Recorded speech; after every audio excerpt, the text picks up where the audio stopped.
Despite all of the changes and injuries, Doc Rivers had his group just outside the playoffs. What about this year? Renewed energy. The health, it's in a better place. And so is the roster. Your team preview for the Clippers starts right now.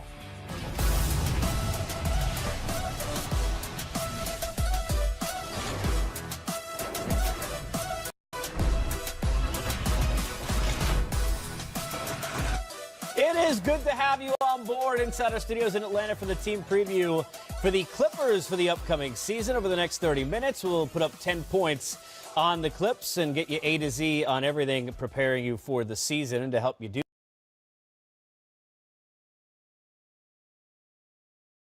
that, we've got the czar, tough juice himself, Caron Butler. Guys, and I'll start with you, Coach, on this one. Point number one, Doc is still Doc, and we saw an example of that last year with what he did with this team, right? He took a team last year that most people would have said maybe they win 33, 34 games, and he got them over 500, 42 wins, and they chased that playoff position down to the last week and a half or so, and they just couldn't hang on for it, but he did an incredible job last year. To sit there, trades midseason are tough. When you deal with what they dealt with Blake Griffin, what he meant to that franchise, as you know, and all of that, how much more impressive does it make the fact that that team actually stuck together, Caron? It was amazing because you take the identity of the team away. No more Chris Paul, Blake Griffin going in the middle of the season. No longer Lob City. You're dealing with a disgruntled star and DeAndre Jordan. You're trying to keep the momentum of that team in your favor. And he managed to do that with injuries to Patrick Beverley, Gallinari, all those guys, and they still managed to keep up the pace. You know, also the attitude seemed to always be at the highest level. Now, they have high-energy guys when you think of Lou Williams and the returning Patrick Beverley. But how much does the culture, Coach, that Doc puts together help some of those players to overachieve? We always use that term, but what gets them to have that belief that we saw last year? Well, think about it. Culture suffers when the pieces that you brought in and started to build that culture suddenly disappear. When two of your main three pieces are gone, then who carries the torch? Is DeAndre Jordan the guy that was going to carry it on, knowing that he had an opportunity to walk away at the end of that season? So I thought it was a very difficult spot, very difficult in the locker room, and particularly when you're missing guys like a Patrick Beverley can be a convincer in the locker room. He can go to a lot of those other guys and say, listen, we've got to do this. We need to pull this way. He wasn't there playing, so he had a voice, but it's not the same when you're not playing. You know, got an opportunity when we did Summer League to chat with Doc a little bit. And he said he loves the team. And when he talked about them, he said, Caron, hey, we got a budding star in Tobias Harris. And I think some people may sneeze at that if they're not paying attention to what this guy did on the floor. What kind of growth did you see last season? Now, what do you expect moving forward? I saw a ton of growth, a team that's 8th in offensive efficiency in the league. You look at Tobias Harris, he came over there, continued to show his versatility from an offensive standpoint. You can plug him in so many different spaces. You saw him in Detroit where, you know, they was going through him a lot, you know, with Drummond, and then he goes there, and now he's just playing with a different pace. He's catching the ball in transition, rebounding the ball, catch and shoot, off the dribble, you name it, he can do it. They had a couple of guys, because we know Lou Will is always going to be able to score for you, let's be honest, at any time. But Tobias became a guy, Coach, that they could rely on. We saw that in games down the stretch of the season because that shot continues to improve for Harris. When you're replacing Blake Griffin on the roster, you better be pretty good because the fans expect you to put numbers up on the board. And if you are the guy that's putting numbers up, then you have to be the guy that touches the ball a lot. And we saw that happen and even grow during the course of the remainder of the season when Harris got in there. And I think that's Doc developing confidence in him and Doc kind of figuring out, what can I do with this guy? What's he capable of doing within what I run offensively? I think there was growth through both ends of that. The West is difficult. It's busy. It got busier in terms of presence of forwards. I don't think we're doing any spoilers here during our Clipper preview. So can Harris be an all-star? Even if he might be all-star worthy with his play, can he be an all-star in this? I think what you're going to see with Harris is he's going to be all-star material, you know, in the Western Conference, because let's just face it, King James came over there. That spot is pretty much, it's a logjam at that position. So I think he's going to be a guy that's going to put up all-star numbers, just like Lou Williams, a budding teammate of his last year. Could have easily been an all-star game, all-star performance, numbers, but it's just so tough. The star power in the West is just unprecedented. Coach? A lot of bodies in the West, so you got to filter your way through all that. But I think one thing that will help give a little more consideration, is if the Clippers come out early and surprise people with wins, and it's Tobias that's leading them on their way towards the playoffs. That certainly would make an impact on others. You know, they don't really have a singular face of the franchise. One of the things that was impressive about Doc's group, Caron, is how everybody, even though Lou Williams got a lot of attention, kind of went as one unit. Can Tobias Harris maybe be at the forefront of that group, and can he be the guy everybody looks to and says, okay, there's our guy to go get a bucket, there's our leading scorer, there's our answer offensively? I think he has to be, because he's the veteran guy that's has to be relied upon night in and night out on a consistent basis. Gallinari is the other guy that consistently do that offensively, but the thing that hindered him over the last couple years is that he has not been available. So Tobias is a guy that's going to play games, going to be consistent. The teammates love him. They're okay with the system playing through him and playing off of him. So he is the face. He is the guy. Coach, you're not going to sneak up on anybody. How do you deal from a coaching standpoint with players who now have to kind of understand that the target's a little bigger and the expectations from the opposition are going to be bigger, which means it may not be as easy as it's been for him to hide and kind of get his points? We have a couple players on this roster who have been in other situations where there's been pressure on them. Avery Bradley came out of Boston. You had Patrick Beverley from Houston. So these guys, and they're going to form a pretty interesting backcourt between the two of them. I don't know if I want to be the guy trying to get the ball up over half court in 8 seconds with those two guys trying to guard you back there. They might take on a whole new identity this year because of the backcourt pressure.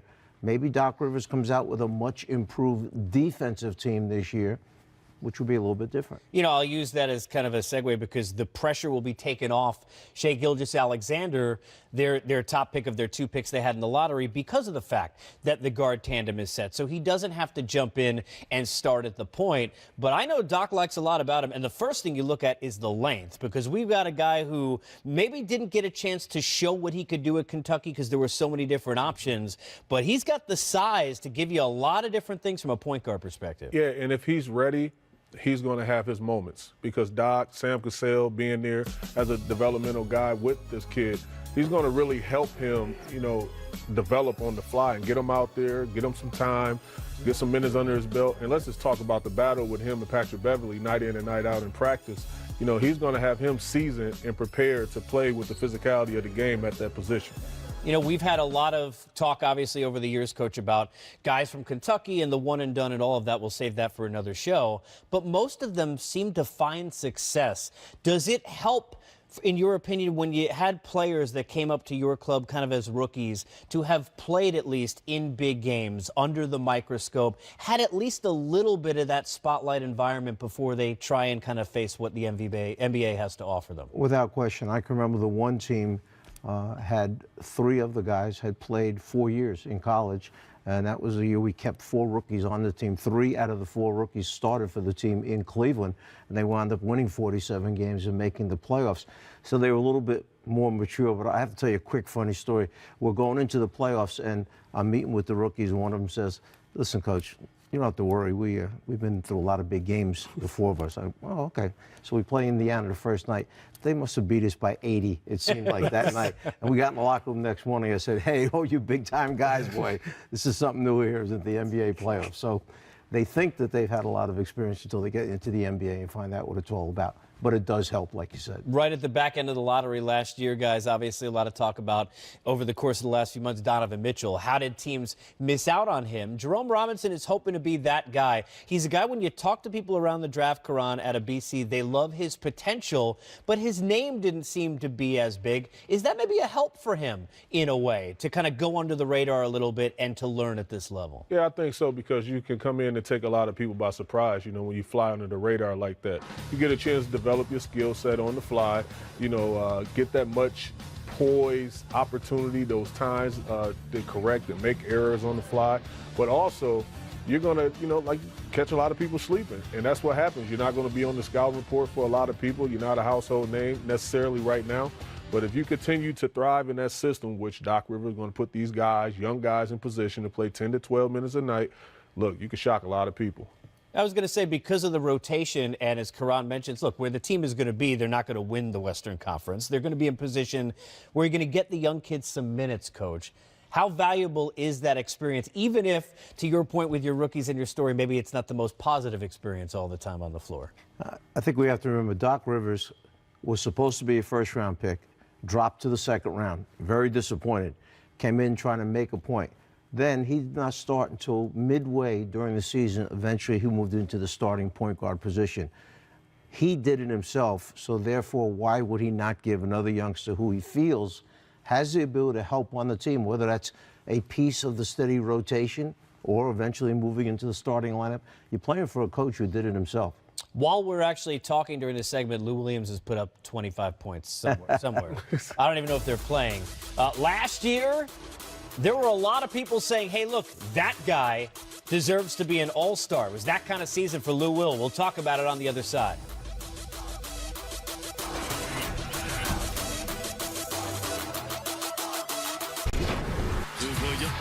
On the work. Williams in rhythm. Oh, beautiful. Williams has started to heat up. Got it. Lou Williams all the way to the goal. Lou Williams shoots for the win.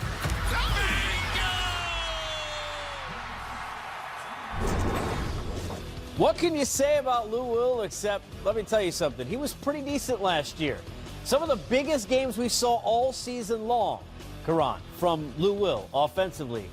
So much for just being a sixth man. He was the man during that stretch after Blake Griffin was traded. Absolutely. The leading scorer on this ball club, somebody that was very, very efficient, night in, night out, consistently just brought the numbers every game. I mean, he was amazing to watch. Could have easily been an all-star, and that's in the Western Conference. Coach, it's amazing because on the other side, everybody knows he's going to shoot when he gets the ball. They know he's going to try and score, yet he still is putting up 20, 30, 40-point nights during the course of the year. I think it had to do wonders for his mentality that he knew that now with the trade taking place where Blake Griffin had been moved on, that I'm the guy now. And Doc is coming to me.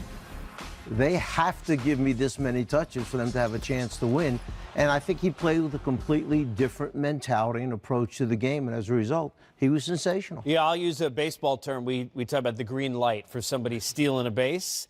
How much as a coach do you have to kind of give Lou the green light to let him do his thing? Well, because it's going to take some shots you're not exactly going to be happy with. Fair? I think Caron can talk to the fact that as a player, you play so much better when you know your coaching staff believes in you and they allow you to do the things that you can accomplish on the floor.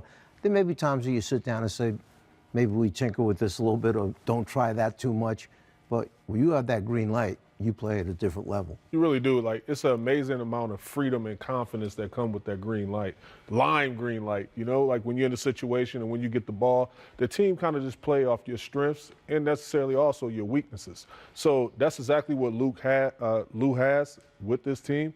And he can just go. He has the freedom. You know, he has creative freedom at all times that he can be one-on-one with anybody and take advantage of his talent, of the talents of the other team. The good news is you also offset the balance because the two guys in the starting backcourt both can defend the heck out of the basketball, which helps. Let's start with Patrick Beverley. Just from an extension of what you're trying to do as a coach for Doc, how great is it for him to have Beverley back on the floor with the way he creates that attitude? Well, he gets that bulldog back out there, and he's got another bulldog alongside him in Avery Bradley. But those two guys will set the tone defensively by going after and guarding the basketball.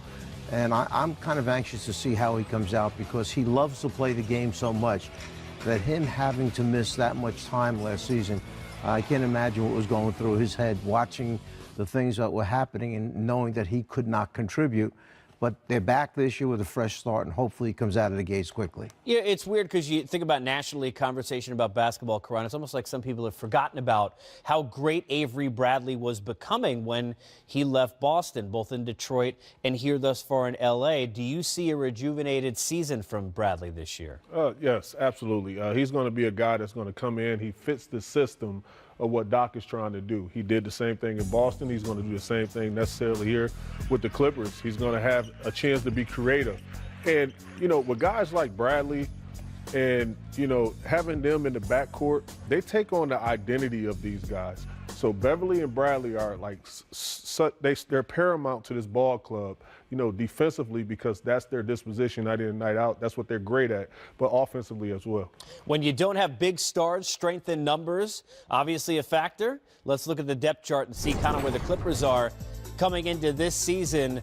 And Coach, Gallo staying healthy and being effective always seems to be an important factor. Is this the year we finally get it consistently from him in this uniform? You said it. Can you trust this guy to give you X number of games during the course of the season? Because when he's healthy, he gives you range on the jump shot, another three-point shooter, another guy who can put up 16, 18 points a game on a regular basis, gives you a little more size depending on where you're going to play him. But he's always injured, and that's the one thing that you keep coming back to with him. What does he do for the rest of the guys on the floor, too, because of the attention that you have to pay to him defensively because he can score the basketball court? Yeah, he's a proven scorer. You know, he's a perennial guy that can go out there and score double figures. But like Coach just said, he has to be available. You know, available is king, you know, in the association, you know, and being consistent in that space. If he's available, he's a threat. He opened up a lot of space, a lot of real estate for other guys to be a better version of themselves. You know, one of the guys who we didn't pay enough attention to his growth last year was Tobias, who I know Doc really was in love with. They have so many guys in this rotation in terms of guards and forwards. Be interesting to see who he kind of deploys. You've got Gilgeous-Alexander, obviously the younger kid there, Robinson as well. But Tobias was a guy who played well in his minutes last year, Coach. Yeah, I wondered if he was going to come back or not this season because of just what he went through in that year of the NBA after being such a star over in Europe as he had been for so long. But you now have such a great complement and diversity from these players that can all play backcourt positions. You have guys that can really see the floor. If you want to run, they'll pass, they'll find open people. You have guys who can shoot the ball and shoot it with distance. You have defensive guys. He might have different sets that do different things as he's substituting in and out during the course of the game. You have guards with size, a lot of size back there. Kind of interesting for Doc. Speaking of size, who are we kidding? You got Boban. Let's not forget, we love you, Boban. We've got more coming up on the other side. The starters will weigh in. Can the Clippers actually be better this year in the West than they were a year ago? True or not so much? We'll debate when we come back with the starters' help. This is not preseason. This is the pre-season. This has nothing to do with the season. This is like the best training you can get for season. Your dancing moves help you for the basketball. You know that? How? You can do like, you know, this guy doesn't know where you can go. You can get your spin move. You can like make pump fake, like with the shoot, and shoot after that. You gotta be kidding me. All right, I'm just gonna show you what we're gonna do, all right? Yeah. It's a little bit of this and this and this and this and hit and hit and hit. I lost you guys. So 5, 6, 7, 8, go 1 and 2 and hold. Okay.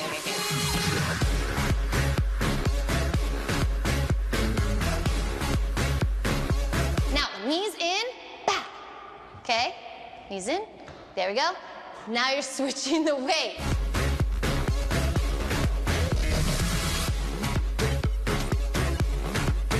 You laughing over there, but why all Give me N. You was laughing at me before, huh?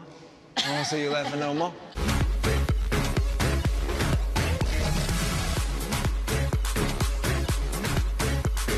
Don't say I'm laughing no more. You got the first move. Who's running the class move. now? Although I think Yogi. What's this here? We talking about the hotness. All around the world, they be talking about the hotness. Even on TV, they be talking about the hotness. Pack of Cadillacs, they be talking about the hotness. What's this here? We talking about the hotness. I got your plaques, they be talking about the hotness. What's this here? We talking about the hotness. The NBA's version of The Odd Couple? What do you think? You can dance like that, right? Dancing right, with the stars. In both of their near futures. Speaking of stars, maybe the new edition of the Jungle Book. As Mowgli, you've got Gallo hanging out during the course of the offseason. The starters are down the hall hanging out, telling you whether or not the Clips can be better next year than they were this past one. Czar, will you do that? Skeets and Lee here from the starters with your next point about the LA Clippers. Lee, true or false? The Clippers will be better than last season. False. But I think that'll be by design as well, because if you look at the Clippers, they're looking towards next summer when they could potentially have 2 max salary slots available. And a few players have already sort of flirted with the idea of signing with an LA team. Obviously, with LeBron and the Lakers there's not as much salary cap space as the Lakers might have had in previous years. So the Clippers are another one of those destinations. And really, we saw when they let DeAndre Jordan walk, that was the final nail in the Lob City coffin. Right. So I think this is going to be a year of rebuilding. They picked up some nice pieces in the draft, particularly Gilgeous-Alexander. I think he's going to be a good player. But I think the Clippers don't want to be too good coming into this season. I think they actually want to sort of almost have one of those bad seasons and then do their damage in the off-season. But they may not be able to be that bad, like you're saying. I mean, they surprised a lot of people going 42-40 last year and nearly making the playoffs. Yeah, DeAndre Jordan's gone. Austin Rivers gone. And that's really about it. You know, they signed Bahamute, some defense there. Mike Scott comes in as a shooter. Gortat they traded for. You said Shea, their rookie point guard. Jerome Robinson even as a rookie. They got some problems there. I mean, I hear you. They may want to be bad, but they've got players there with still, obviously, Lou Williams getting buckets and Patrick Beverly playing defense. There's still some talent there. And Doc Rivers did an unbelievable job with that squad last year. I think he's warranted some sort of Coach of the Year respect and some votes. So I think they may have no choice but to be right in the mix still in the West. Yeah, I mean, I think, again, those veteran guys you talked about, they don't want to tank. They want to go out there and compete. They don't care. They're not playing for the future or someone else's contract. I think someone like Lou Williams, though, for example, even though they signed him to that contract late last season, he might be better off on a potential playoff team, and then they can maybe exchange that for a draft pick as well going forward. So they've got a lot more assets going into next summer. Let's hear from you guys. 42-40 last year, the Clippers. Will they be better this season? Hit us up on Twitter at #TheStarters. We'll hear from you guys.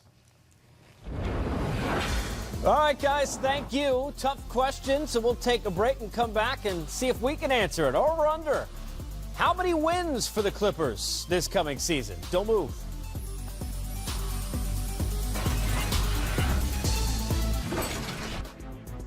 Change it is upon us with the Clippers. Lob City no more.